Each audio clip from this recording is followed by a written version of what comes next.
Alright, hello, and welcome to the next Dragon Quest game.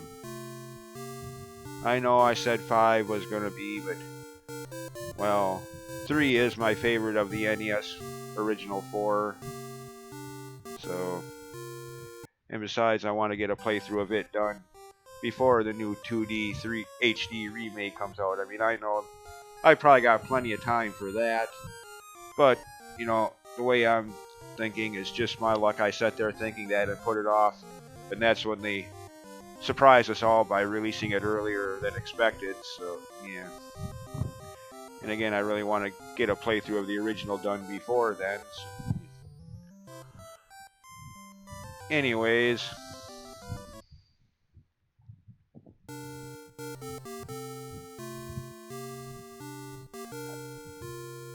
of course, we have a cutscene here, which is a rarity in the NES days of gaming.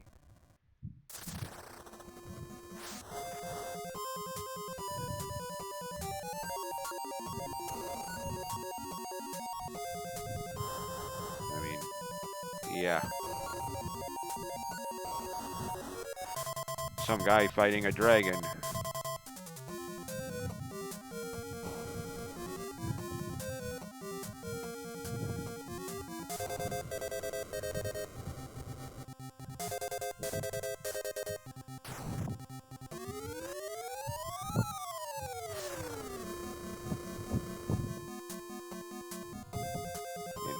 Almost winning, except for they both got pushed into a volcano. Of course, the logic behind showing that cutscene, that sequence, well, will be a little clearer as the game goes on, just what the heck that was all about. For those who haven't played the game before. But anyways, let's get started. Alright. Erase a quest. Alright, that's okay, never mind. I guess I don't have to. I did it. That is still there. The file I started just for this oh, wait a minute. Yeah, the file I started just for this purpose. Well, of course, I'm 16, like a lot of video game characters. Of course, historically, this, at least as far as I know anyway, this was the first RPG game to have the changeable job class mechanics that would be duplicated by so many RPGs in the years and decades to follow. Final Fantasy III, Final Fantasy V, Dragon Warrior, Dragon Quest VII, just to name a few. A lot of the Etrian Odyssey games. But again, to the best of my knowledge, this was the first game to have that mechanic. Correct me if I'm wrong, but yeah. Keeping in mind, while this came out in America in the spring of '92, it came out in Japan 4 years earlier in February of '88. 2 years before Final Fantasy III did there. Final Fantasy III didn't come out in Japan until 1990. April of 1990. A couple months before the first game in that series came out here in America.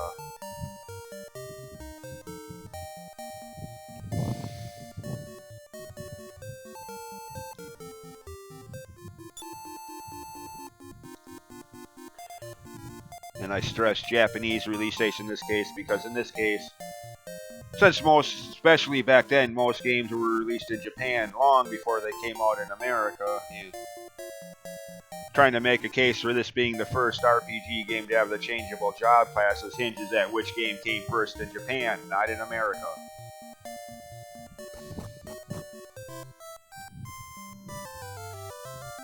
Since, as most people know by now, I'm sure most video games are made in Japan, which is why it still strikes me as hilarious that they have to put those 3 words on the back of game packaging today. You know, made in Japan.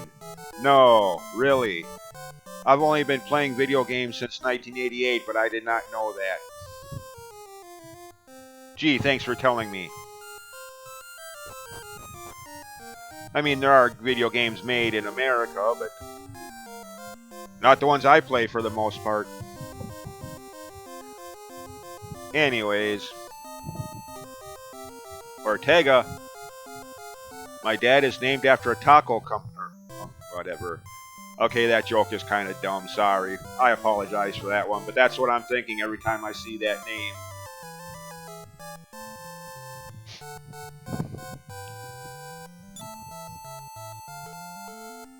Oh, so that was my dad in that cutscene we just saw at the start of the game? Yeah.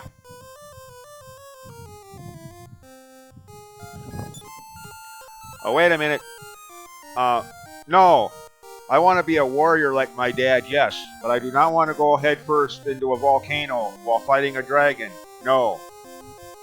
So this is a yes and a no answer.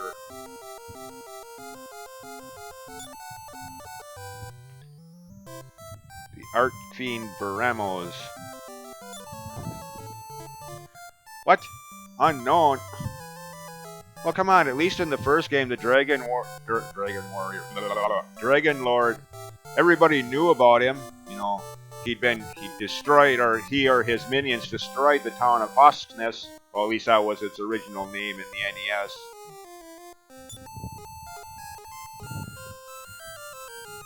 Either he or his minions kidnapped the princess. So yeah, everybody knew about him. This guy, nobody even knows he exists. So what's the issue?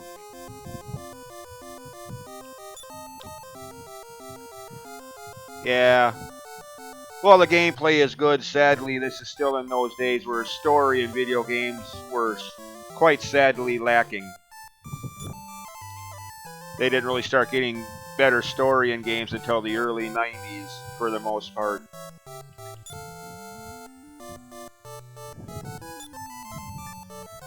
At least in my opinion. Disagree if you will. You're right to your opinion, but yeah. I don't think too many would disagree with that, though. I mean, play a lot of 80s games. The story was either in the after the title screen, if you let that play out long enough, or in the instruction manual, whatever brief little story there was in the first place.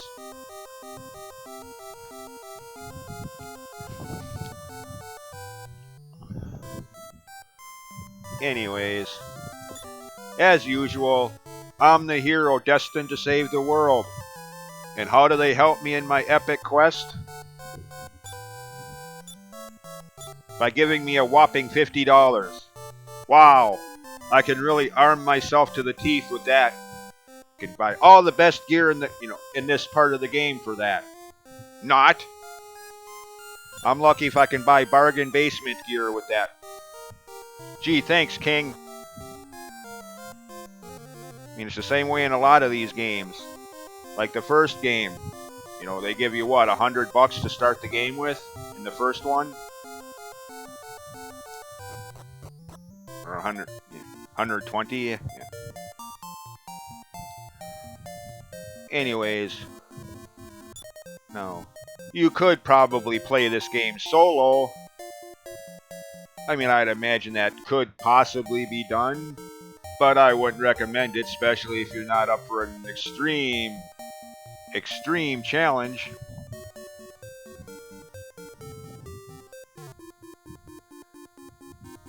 So, go up here and register your party members.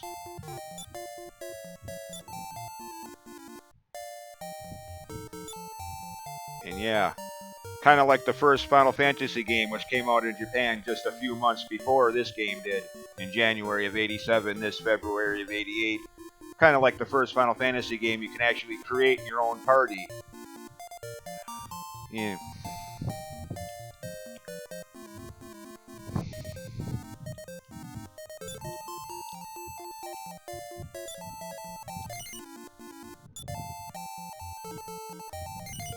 Sure.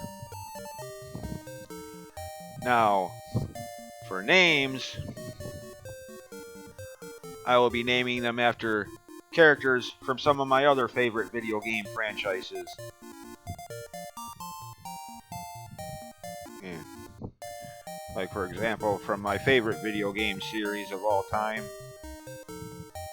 The Legend of Zelda, Link.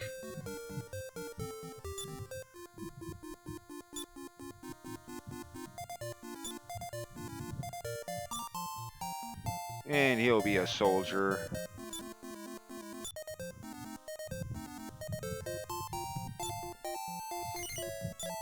Yes. Alright. For names, well, it's hard to say which one is actually my second and third favorite, as I like so many, several different franchises, but from another one of my favorites, let's put it that way, Metroid, Samus.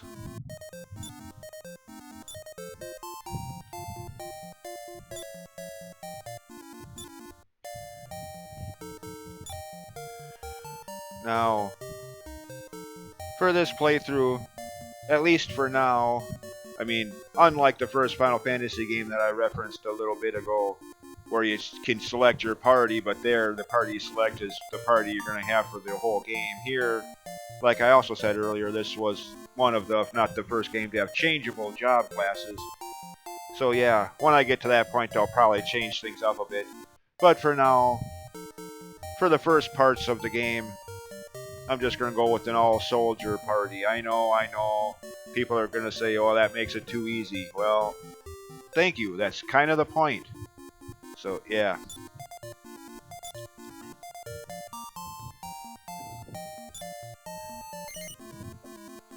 Anyways.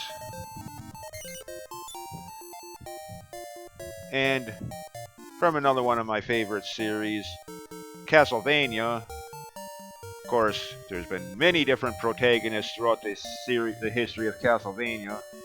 You know, Jonathan Morris and my favorite Castlevania game, Portrait of Ruin, Soma Cruz, and Aria of Sorrow and Dawn of Sorrow.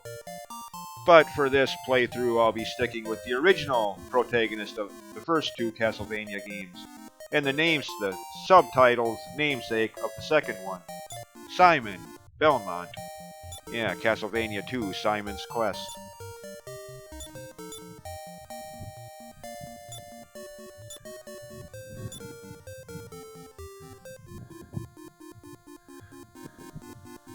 Yes.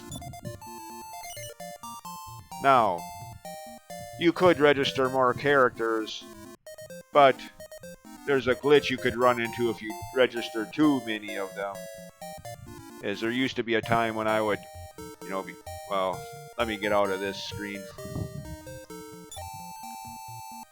How everybody you register starts with some kind of weapon and armor, for the most part. There was a time when I used to cheese that mechanic and create a bunch of characters I had no intentions of using just to sell off that armor for some extra money early on.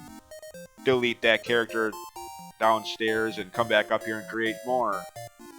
But the more you do that, the more likely you are to run into a glitch that really screws with the hero's magic spell learning abilities. So that's not necessarily a good thing.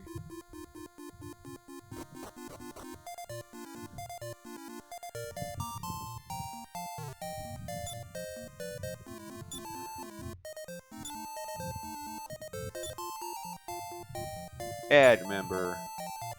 Of course.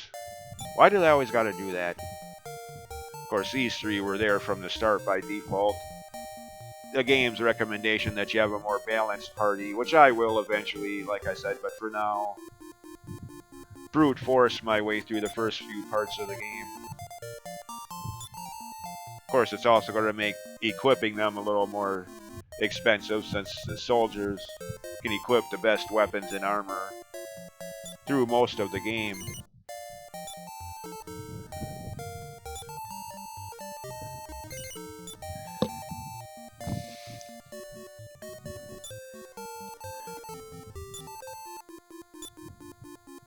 And again, I know I'm just waiting for someone, to make a big deal about this kind of thing in the comments. Well, you're always making things too easy. Well, if you like your challenge playthroughs, that's fine. To each their own. But for me, that's making things easy. That's kind of the point of my RPG playthroughs. So why I grind to the extreme, and then some more grinding after that. Well, you get the idea. I mean, again, if you like your challenge playthroughs, to each their own. If you want to try to be more strategic, whatever works for you. You got to play your games your way.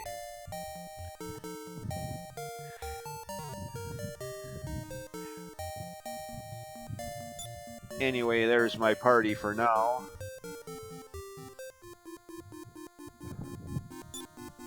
Of course, I noticed I don't have a shield. Except for in my animation there, I am holding one. I like how in the first Dragon Warrior game, at least the NES original, that wasn't the case. You weren't shown holding a shield until you actually purchased one.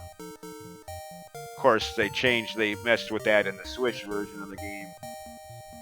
And yes, by the way, I do know those first 3 Dragon Warrior, Dragon Quest games do have other remakes besides just the Switch version. I never played the Game Boy Color or the Super Nintendo ones. They either weren't released in America at all, or I just was, too busy playing the originals. Except for Part 2, which for the longest time I couldn't stand. The idea of even playing a remake of Part 2 was kind of repulsive. Of course, I regret that now, as I've pretty much completed the Dragon Warrior 2 playthrough. But anyways, enough of my... Let's talk to some people here. Ilyahan. Reeve. Christopher Reeve? Well, it's spelled the same way. Is that where he was born? No, okay, that's a dumb joke too. The Cave of the Promontory. Whatever that means. Oh, can I go down the well? Nope, guess not. They didn't start that until later games. I mean, in the Switch version of this game, I think you can even find a mini-medal or the mini-medal king down there. Which is kind of unusual because mini-medals weren't even a thing in this game originally. There will be no mini-medals on this playthrough. They didn't start that until part 4 or 5. 4, yeah. Mini-medals have been a thing in every Dragon Quest game and most of the remakes since part 4, but this was the last game they made before they came up with the mini-medal idea. Island floating to the west? What do you mean floating? I mean I gotta look up at the sky? Wait a minute. Floating island, what? That's not really floating, that's just a little island there. Oh well. Bad word use. Bad description. But yeah, that's the first major destination there is that tower. That was the point of that, obviously. But... oh, screen flicker. Too many characters in a row or something. I don't know how that matters, but yeah. NES limitations. I mean, again, I love the NES. Probably, in terms of good games on it, it's probably still my favorite console to this day. With the Switch slowly catching up. But, yeah.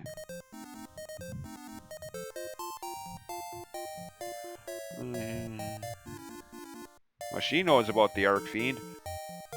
I thought the king just said nobody knows about him yet. Okay, the healing sanctuary place.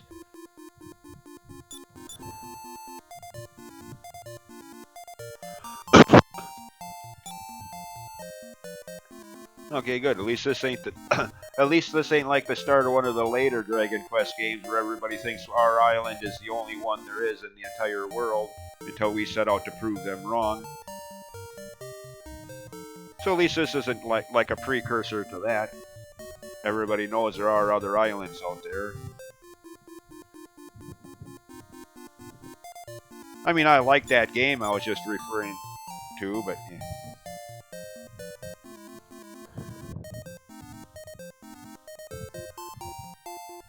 Yeah, well, thank you. Oh yeah, this is the item or weapon shop. Okay, copper sword 100. Leather armor, leather shield. What do we all have, by the way? Okay, we all have leather armors already. None of us have a leather shield, though. They could use a copper sword. So yeah, that's... Alright, well... Start the grind.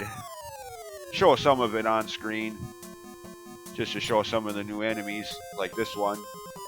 Enemy that's been in most of the game since, but making its debut here. Of course, you have the typical slimes that have been in every Dragon Quest game. They're like the... what's the word for that? Mascot, that's the word I was looking for. They're like the mascot of the Dragon Quest series. They're in pretty much all of the artwork, the packaging, the game cases.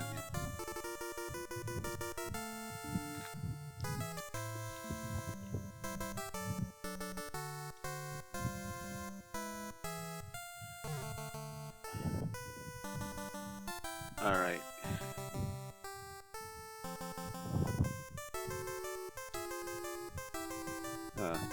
Like the overworld music here. I mean, yeah, it's simple by today's standards of video game soundtracks. But come on now, what do you expect for NES sound technology? I mean, full orchestrated soundtracks were not a possibility back then. Back in late 80s in Japan or early 90s in America. There's no way you were going to get a fully orchestrated soundtrack on an NES cartridge.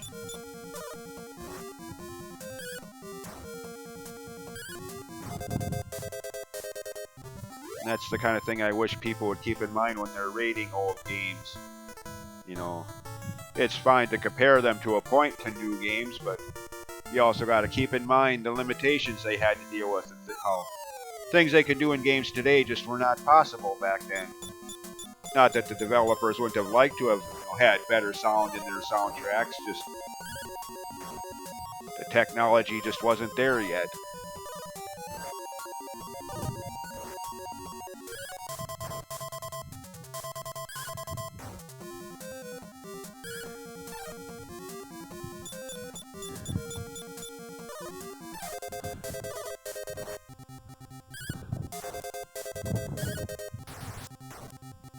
Ooh, lucky hit.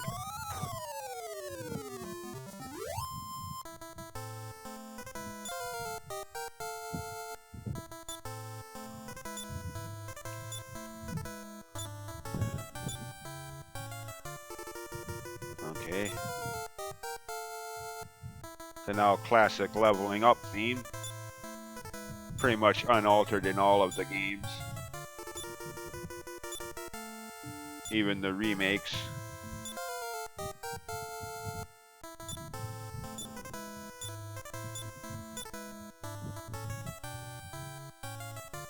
Oh yeah, by the way, I'm probably speaking, too far ahead, but back here where you create party members, you don't have to create any more than what you already have. You can, but later in the game you will have the need for a merchant character.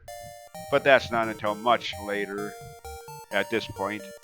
Just something I thought I'd mention while I was still thinking about it.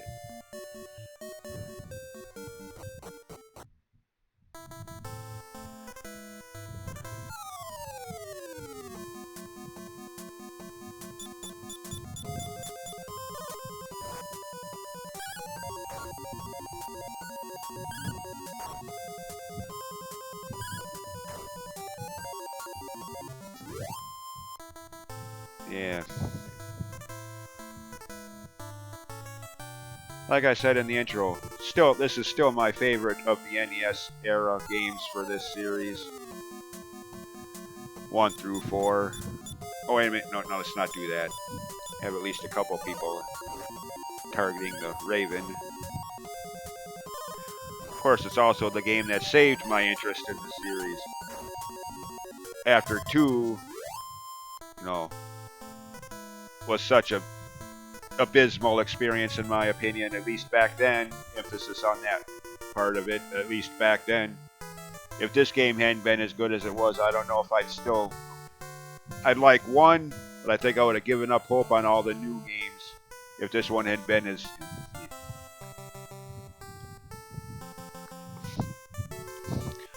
I mean, for a while I was even reluctant to even rent this one. Like, oh god, it's just another Dragon Warrior game. If the last one was any indication, I don't want to play another one of those. I'll stick with the first one.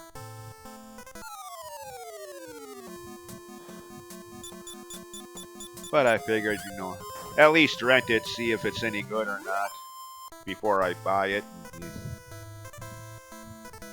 By the way, introducing the day-night mechanic transition. That's been a constant in Dragon Quest games ever since. But yeah.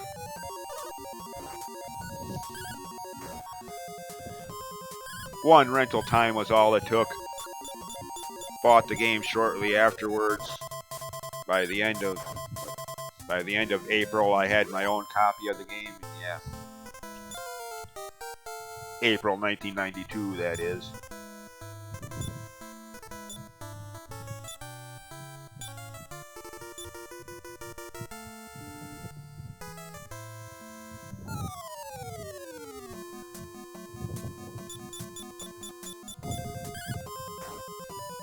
Okay. Ooh. Link is almost... Okay. Way to pay attention. I don't have the heal spell yet. Okay, so I gotta go to the end. Actually, as long as I'm here, in this area...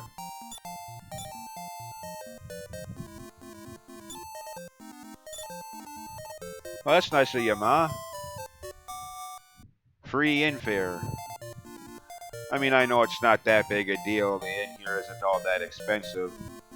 Kind of like the point I made in my Dragon Warrior 1 playthrough about how people use that guy that replenishes your magic in Tantagel Castle to replenish your magic heal spell, and then talk to him again to replenish your magic after that, as a way of... When in reality, the inn there was only $6. Here it's $2 more. Of course, I think it goes by how many party members you have. If it was just me alone, it'd only be 2, so forth and so on, mathematically. 2, 4, 6, 8. I think that's how it works. Yeah. Speaking of money, got $102. Okay. Okay, I think that's all of the new enemies around here. Just been seeing a lot of the same ones over again, so let's move on. Oh, there's another town. Again, I'll do most of my grinding off screen. Actually, I already have save files from a previous playthrough with the level grinding in each region already done. So I'll probably just be uploading, or switching over to that. Either pausing the video to do so or doing that between videos. Starting the next one off with that.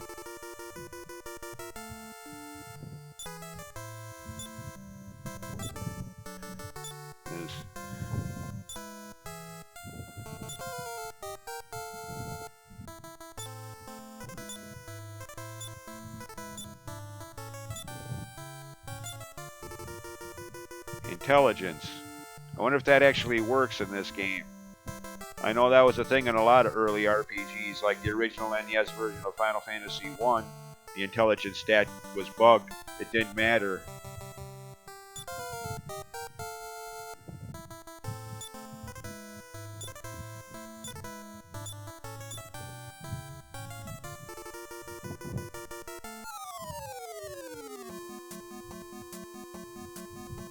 Ooh, you sneaky little...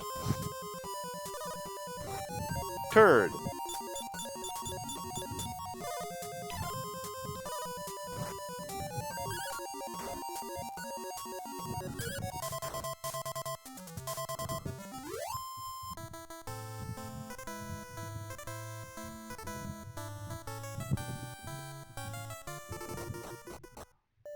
The village of Reeve, I do believe.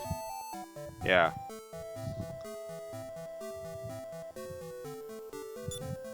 Hey, that kind of rhymed. The village of Reeve, I do believe. Yeah. Unintentional. Yeah. Oh, yeah? Yeah, of course, what he's hinting at, before I forget getting involved, getting caught up in other dialogue conversations, he's hinting at, like, that down there looks odd, but if you step on that tile, yeah, that's the kind of thing he's talking about. There's other places like that throughout the game.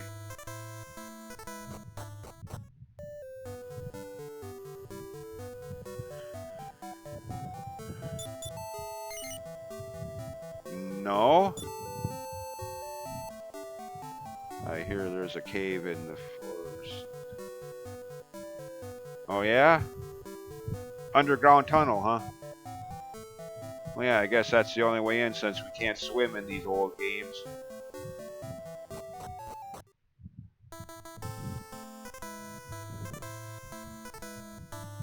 Alright, well, wait a minute, I wasn't done in that town yet.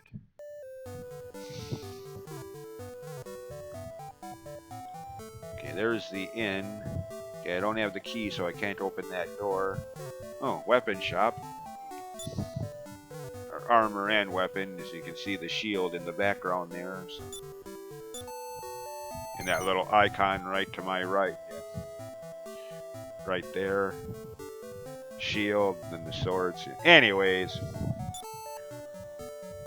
Ooh, they got some good stuff here. Chain sickles. Leather helmet. Ooh, ooh. Too bad I don't have any money. Well, not enough for any of them. Okay. Okay, can't get in there yet, although we're gonna have to at some point. Oh, are you showing me the way to some secret hidden thing, like that dog in the village of Zahan in Part 2? Pointing the way to the golden key? Nope. Damn. Or darn, excuse me.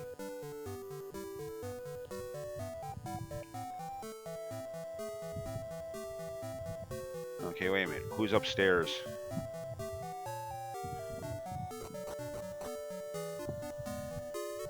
Oh, it's a kid.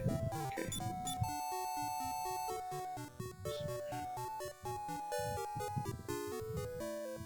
Oh, you poor kid. Wait a minute. He's up here all by himself. Okay, well, who's looking out for this kid? What? Okay, his parents were killed by monsters, apparently. So he's up here all by himself. Okay, who's raising this kid?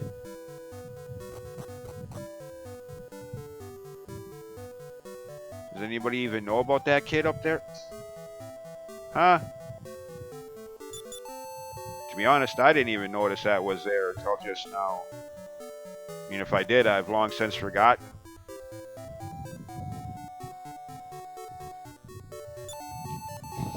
Yeah, it seems like nobody around here even knows he's up there. Oh, there's this guy.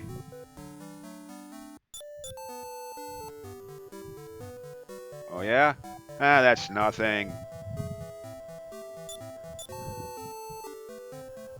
Yeah, I'm sure it will.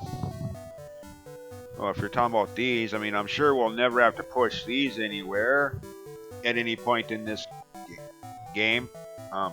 Yeah. Haha. Sarcasm. Haha. Well, I mean, I don't mind that puzzle. I did on the first playthrough, trying to figure out that puzzle when I get, when I get to it. But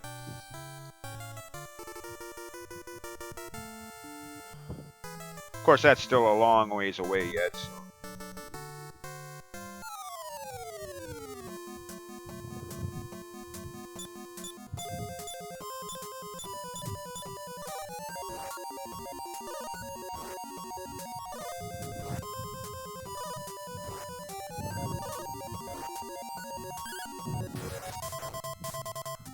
Okay. No. I don't think we'll see them here. But there is one enemy somewhere in this area you could possibly encounter at nighttime. That, by way of AI scripting, will pick one specific party member and only hit that party member, no one else. At least until that party member is dead or they die, whichever happens first. Then they'll switch another party to another party member and likewise. Which, you know, could be kind of brutal if they pick your under-armored mage who doesn't have much armor or hit points or defense.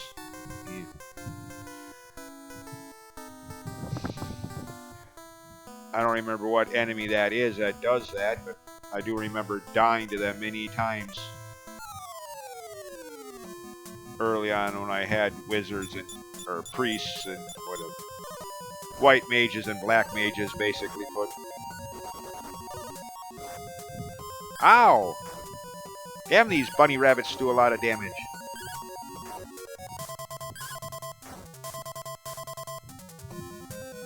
I don't have a heal spell yet either.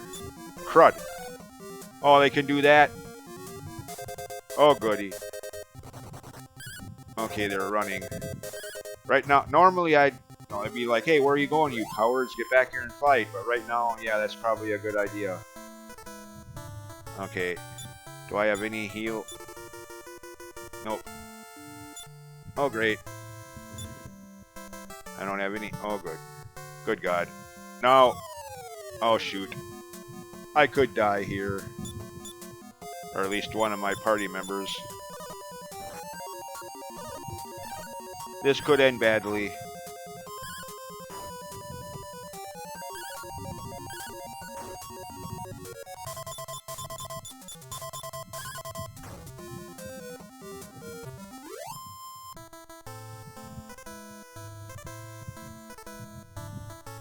Come on, make it back to town. Make it back to town. Oh. Heavy sigh of relief.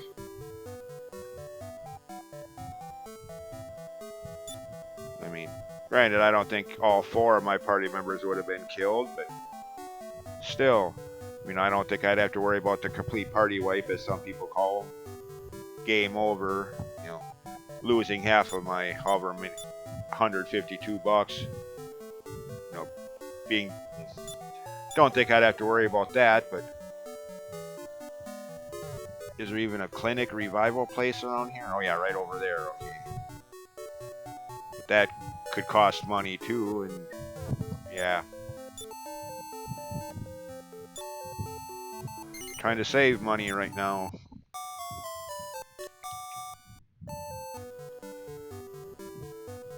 Kind of like in real life, but anyways, yeah.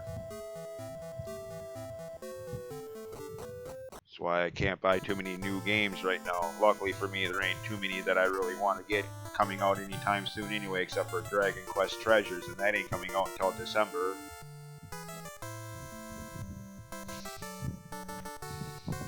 But anyways, yeah.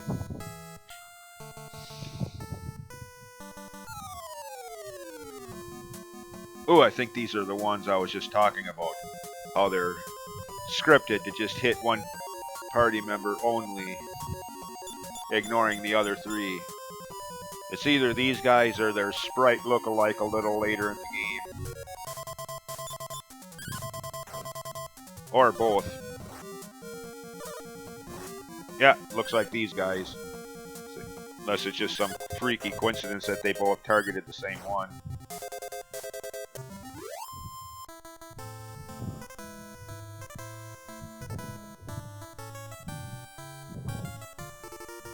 Alright. Sorry, by the way, but this first video is pretty much gonna, for the rest of this first video is pretty much just gonna be grinding. So if that kind of thing, you know, isn't of an interest to you to watch, or however, you know, if you don't want to watch that, then you'd probably just want to skip ahead to the start of the second video when I'll actually move on with story, plot points. Probably should have said that earlier, saved anybody who doesn't want to watch grinding a little time. But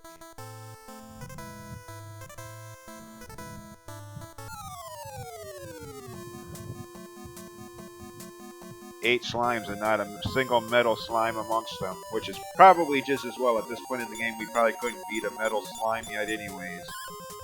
Even if they stood around and fought, didn't run. With the agility they have, and how you miss most of the time.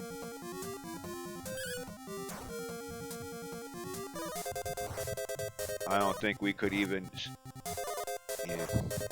At this point in the game, it sure would be nice if you could, though. Think of all the experience, especially right now when over 100 or whatever it is in this game, 100 experience points could mean a level up or two for everyone.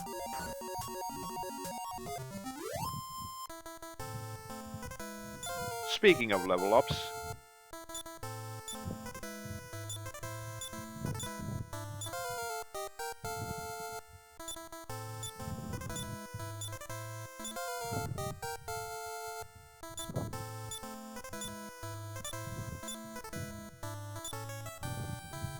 alright, I'll be right back. Alright, look at that.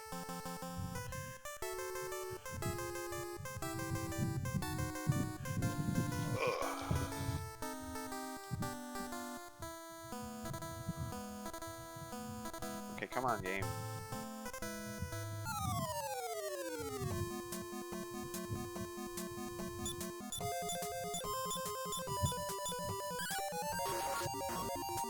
Lucky hit.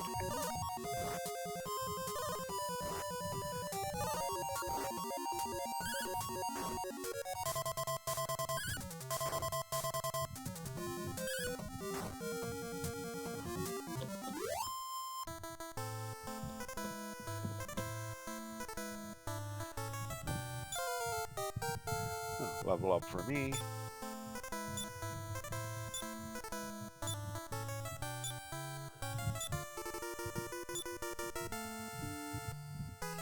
Heal, hopefully. Nope.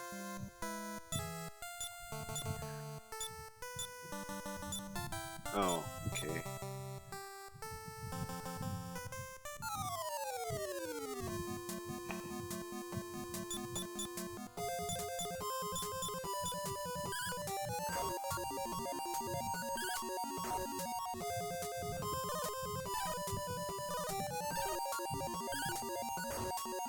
Of course, in later games, you see that many slimes.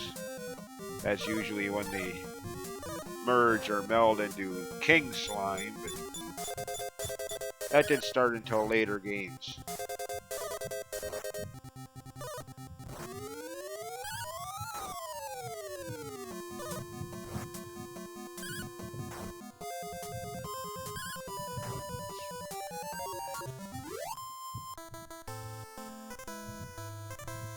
Anyways, that's about it for this video. Next time, I'll start making some progress. As always, thanks for watching and see you next time. Bye.